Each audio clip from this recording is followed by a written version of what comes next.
Hi, I'm Steve Bird, and welcome to what I hope will be an ongoing series of presentations about our wines. Now, the aim of these little webisodes is to keep you up to date on current vintages, the up-and-coming wines, our new releases, and also from time to time we're going to share with you some of the more technical aspects of our winemaking so that you glean an understanding of exactly what goes into making a great bottle of wine. Vintage 2013.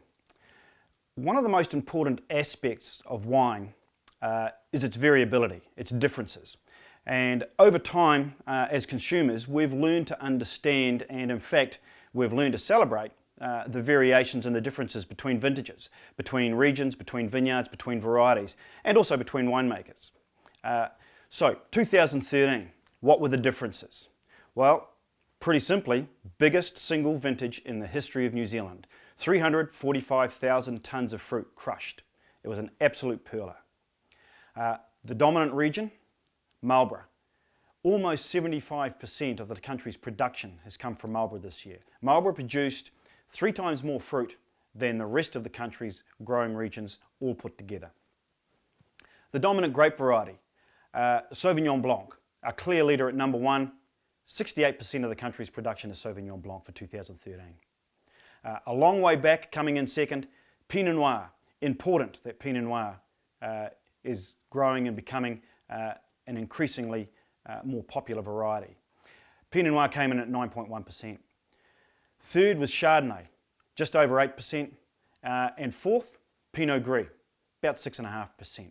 The two big movers for 2013 were Pinot Gris, an increase of 44% production from over 2012, and Pinot Noir, up 36% on 2012. Quantity is one thing, but most important is the quality. New Zealand's reputation internationally is not built on the amount of wine we produce, but the quality of wine that we produce. So how did 13 shape up? Well, by all accounts, not most, but by all accounts, it ranges between excellent and absolutely outstanding. And that's a very fine and rare thing indeed. Not often do we get a vintage where every region in the country is reporting fantastic quality. Essentially, it didn't rain. So we had a really long, dry summer. Not so good if you're a sheep farmer, pretty good if you're a winemaker. Why does the dry help us?